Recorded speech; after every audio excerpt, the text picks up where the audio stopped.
Well, I'm back, and I thought it would be fun to start with this screen. Don't we live in a world like this today? With social media and YouTube, literally the world is at our fingertips. And during this time of quarantine and us kind of being stuck in our homes and all the social distancing, it's actually kind of fun to think about us connecting. Of course, we need to be very careful and cautious about that, especially with our children. But it's kind of fun. So let me see if I can clear this screen and just go to normal. There we go. So this is going to be part 2 of how to establish a good routine with your preschooler, your kindergartner at home. It's so very important. I said that in my last video, just how important that is. And we spent some time thinking about what could arrival to our day look like? What could some of the things that we could do there just with signing in and choosing some jobs, having a little circle time where we just have a time to plan what our day is going to look like, go over our ABCs and counting and discussing the weather and just all those kinds of things. So you can watch part 1 of this to kind of get some ideas for that arrival time and circle time. But I thought I'd go on with just looking what that schedule could be made up of, and then just start diving into some of those sections with some ideas for you. So after that arrival time, that circle time, also make breakfast and lunch and snack a part of that schedule. Like just schedule it right in. I actually have a sample schedule with some just ideas for times. Those can fluctuate, but I would try to make it as consistent as possible. Remember, they need that predictable, consistent environment. And so you can find that on my Instagram and Facebook page under J. Sorey Consulting. So you can look for that there. But breakfast time, so important. So chunk that in right there at the beginning of the day. Use those eating times to discuss things. Building oral language with your early childhood student is so very important.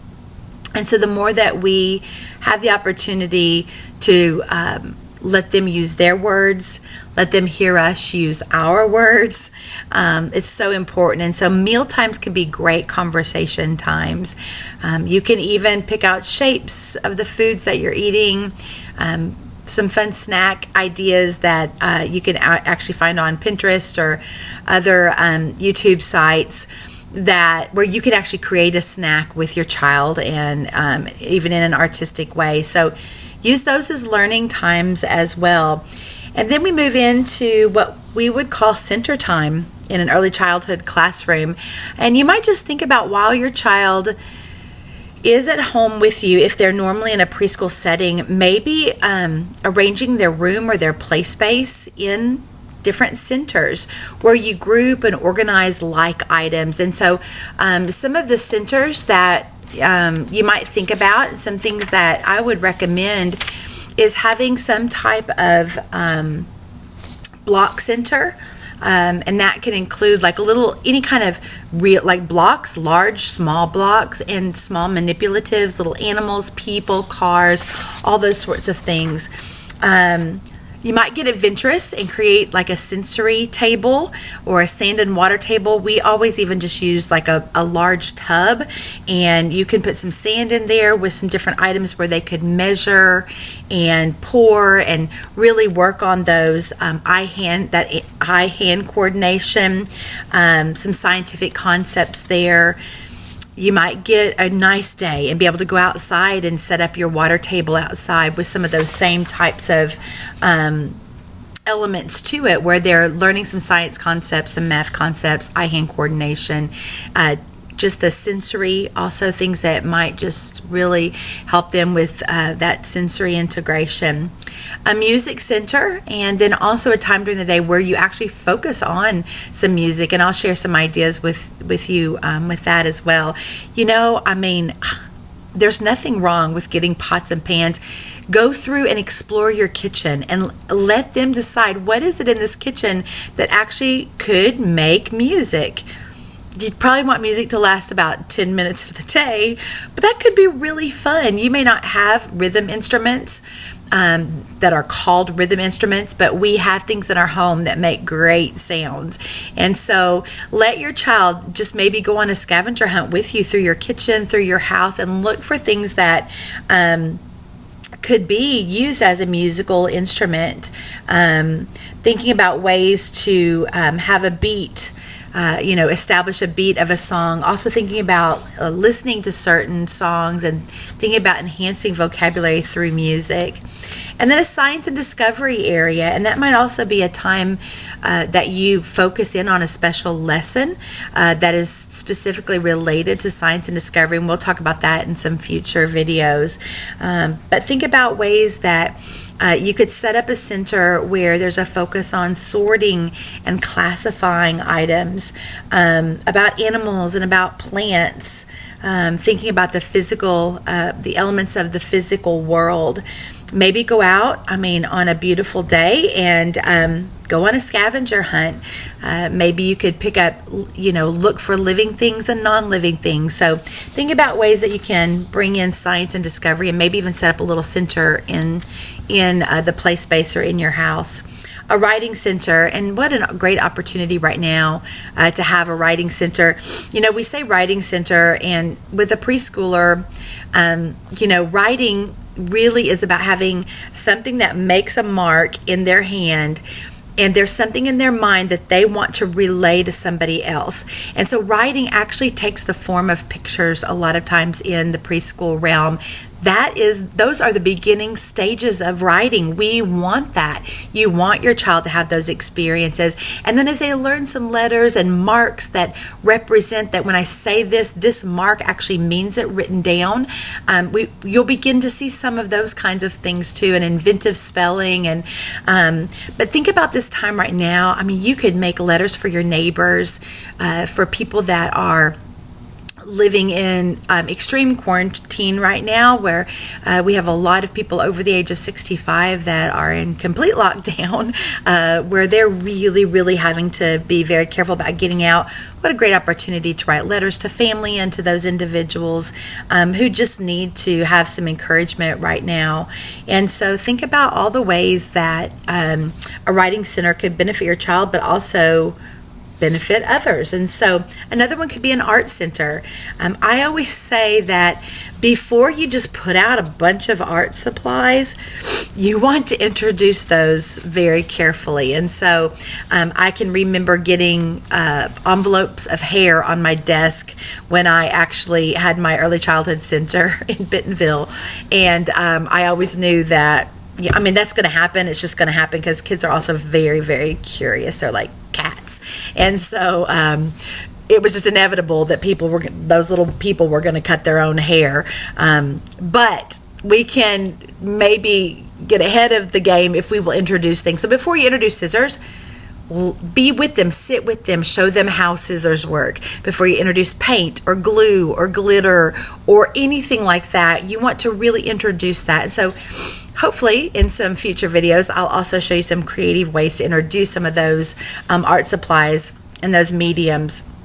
But when a child has opportunity to just explore, if you can set out some glue and just different creative things that they can express themselves. There's a lot of pent up emotion right now, and we think we all are handling it pretty decently. And but art has such a therapy to it. And I think by allowing your child to just creatively express themselves, so through art is going to be so beneficial to them. And so we'll talk about some of those things too that you could just provide for them, that they on their own could create in an artistic way through maybe an art center, but also times when you want to sit with them and create with them and kind of teach some true art concepts. So art could be another center for you. Table toys and manipulatives, and so anything where they could sort and classify. So blocks is great for this. Even anything that has color to it.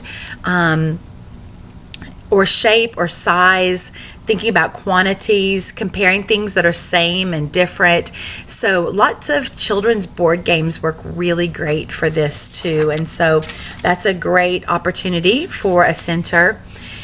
And then a house center or dramatic play area. Just thinking about ways that kids can reenact the things that they experience on a daily basis in their home. Again, can be really therapeutic for them.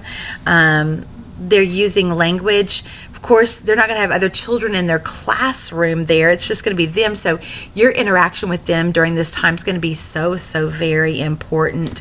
And so think about just how they can use their imagination, setting up scenes, and maybe you set up different dramatic play areas throughout this time, throughout the week. And so maybe for a couple of days you set up a space station, or maybe set up a zoo or a pet store or a laundromat, and maybe sometimes it remains a kitchen center or a house center. But think about creative ways where children can use their imagination. Lots of things for one-to-one correspondence. Math skills even can be taught in that. You could set up a restaurant with a little price chart, and instead of even not using real money, but having some play money, maybe out of your Monopoly set or whatever, and just trying to think of some creative things for y'all to do. Woodworking is another one that might be kind of beyond the household, but some of us have opportunities to, if we introduce the tools appropriately, there's no reason why a child can't learn to use a hammer and a nail. But let's scaffold that. Let's go back down. Maybe a styrofoam block with some little golf tees and a little plastic hammer first. And let the child get used to that for a while and then build up. But I've seen very successful woodworking stations in early childhood learning centers. And so it's pretty amazing when we take the time to really introduce the materials appropriately to children, what they can do. And so that's an opportunity that you might think about. And then a library and listening center. And so maybe providing someplace in your home that can be a quiet space for your child. Maybe you have a big bean bag, or we love to make nests at my house. And so when my kids were little, we would make nests. When my nieces and nephews would come over when they were tiny, they would want to sleep in a nest. And all that meant was a pile of pillows, maybe even pillows off the couch, and then just piles of quilts and blankets, and we would make it like a nest. And it was a sweet space where they could rest and be quiet. And maybe you could put some books there. There's some great sensory things that you can even make and create. Some water bottles with oil where they watch the colored oil move back and forth. We actually had a chill out center when I had my early childhood center, and it was just a space when you just needed to get away from things. Maybe you need to create a chill out center for you as well. But just thinking about ways where they can, in that library and listening station, you want to provide lots of examples of books and literature for them.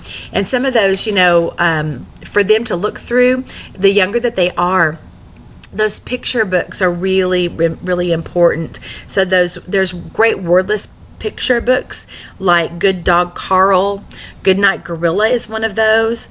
And so it allows children to make predictions on the illustrations. It's a great first storytelling process.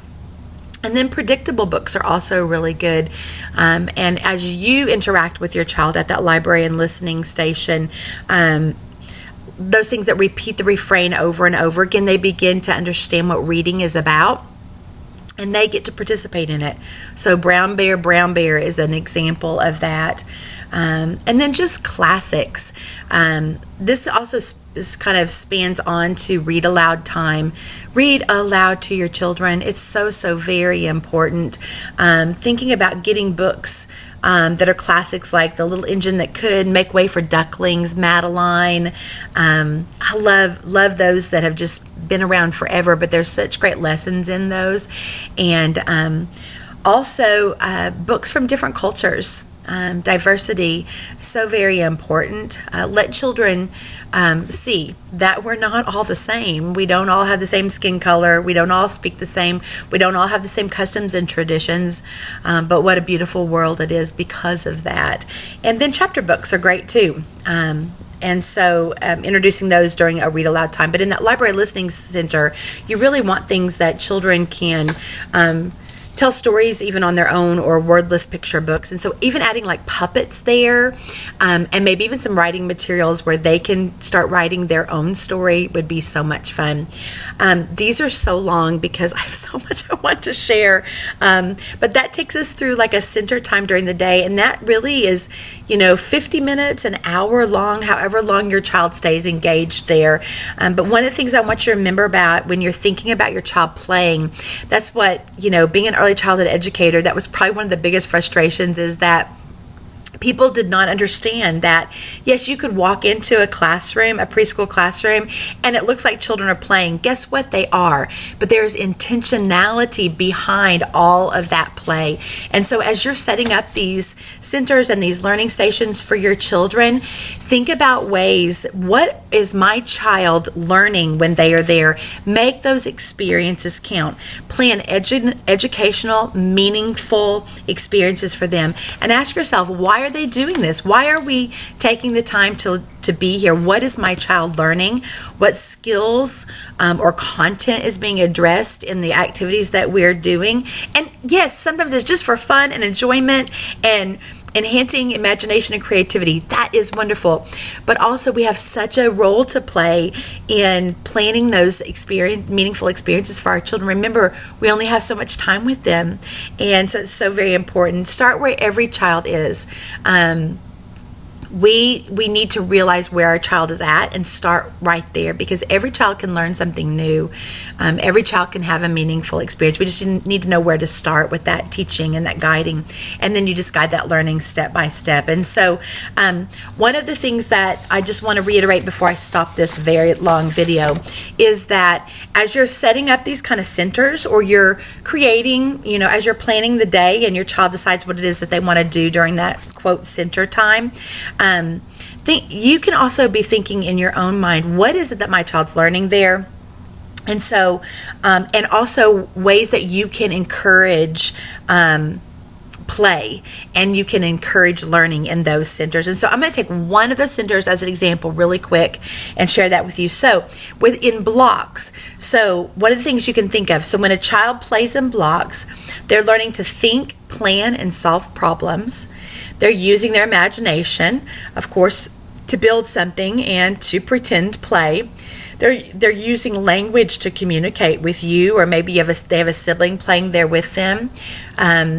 They might also be playing with that sibling, and they're learning to communicate and to have a common goal and work cooperatively. Lots of mathematical concepts in the block center: number, size, shape, patterns, scientific concepts such as balance can be also learned in that block center, and lots, of course, eye-hand coordination as they manipulate those blocks. And then think about ways that you can also encourage that play, that learning play.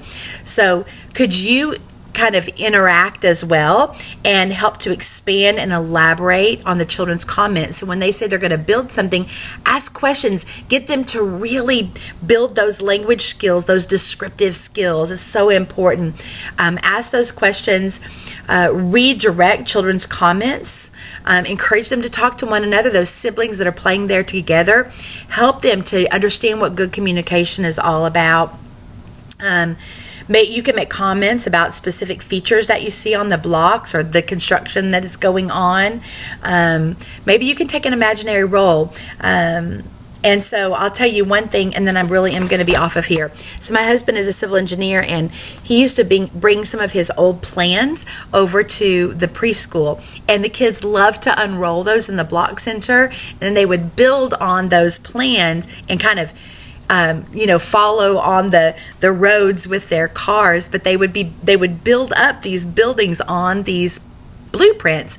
So it's a great way to start talking about how real buildings are built, how of course he doesn't build the buildings, but how the ground, has to be prepared for the buildings to go up on them. And so I just encourage y'all to be creative. I hope that these are going to be encouraging to you all and give you some good ideas.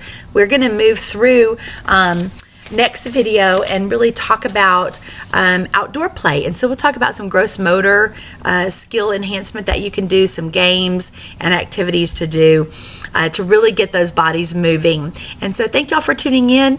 And if you have some time, like my Facebook page, J. Story Consulting LLC, and I'm also on Instagram, or you can find me right here on YouTube.